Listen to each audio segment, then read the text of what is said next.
So the right hand one, you can see obviously using the stick, okay? With this movement now with the stick, we're trying to get this sort of squeezing and what we call compression. Yes. You can see how your arms are moving through. Yes. Then you sort of whip, swish that club through, and you'll finish up on your left side. Yes. So a really good kind of powerful move there. Getting a lot of bend in that stick. Again, you're looking for as much in some ways as bend as you can. You'd be surprised how much, if I use this here now, how much you can really bend them. There's a lot of give in these things there.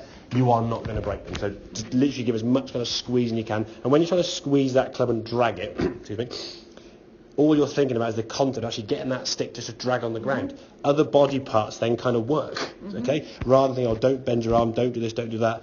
This is now something a lot straighter. You can see your arm there now, much more kind of in that way, rather than what we'll see in a second on this one, a little bit of bend. Now, I'm going to show you the full swing, okay, on the left-hand side. The positive thing of this, again, less sway, good back swing, okay? Now, as much as this is a good shot, again, it was a very good shot, about 80 yards, okay? Elbow does pull through a little bit, okay, which is fine, don't worry. Good twist onto the left side, but a good strike nonetheless. If we look at this now, we lose a little bit of hinge here, okay?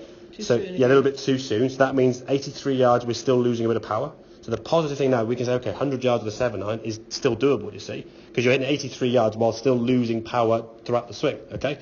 So we've always lost a little bit of power here, okay? As we then, about this point now, in the past I've seen your left elbow now almost left side of your body.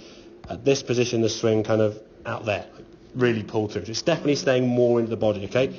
Good strike of the ball there now at impact, okay? So the arm is staying a little bit more flexed rather than bending, okay? And there's a little bit more width here. In the past, again, we can see your arms. I mean, in the past, your arms are just disappeared into your body. Just there's like two little glove hands sticking at the side of your top end. Like, that's been the swing, okay? So there's a lot more width through that swing there, and as a result, a much fuller movement there. And as a result, the ball going in. But that's the same. We could still do more, but on a positive note, using that 83 yards, 70-something yards carry with the swing that's still losing power. So we can get some practice with that stick. So we'll look at some in a second now. Get some practice with that stick, really get that movement there. And the more you can do that, just going to really get a sensation of that sort of speed of club. And that's with all clubs. And even with the chipping to some extent, okay, that kind of, this movement here now, just a small, I'm still pushing down, okay, just a small little scrape of the club, not kind of just going to go whoosh and swishing through. So by just keeping the stick on the ground, there's your small chip, okay? This won't go very far. If the club or the stick comes off the ground, there's your longer shot, okay? See that unhinging and that bending that you saw Sarah does here, that movement there is the releasing of power. This is kind of the creation of a good contact, release it. Okay, does that kind of make sense? Yeah. Excellent, good stuff. I say, hitting the ball 80 yards with that movement, if we can get it smidgen better, well, it just shows 100 yards is doable. 7/9 the second on the button, doable. Which seems now like, whoa, not going to be that. But you could do, okay?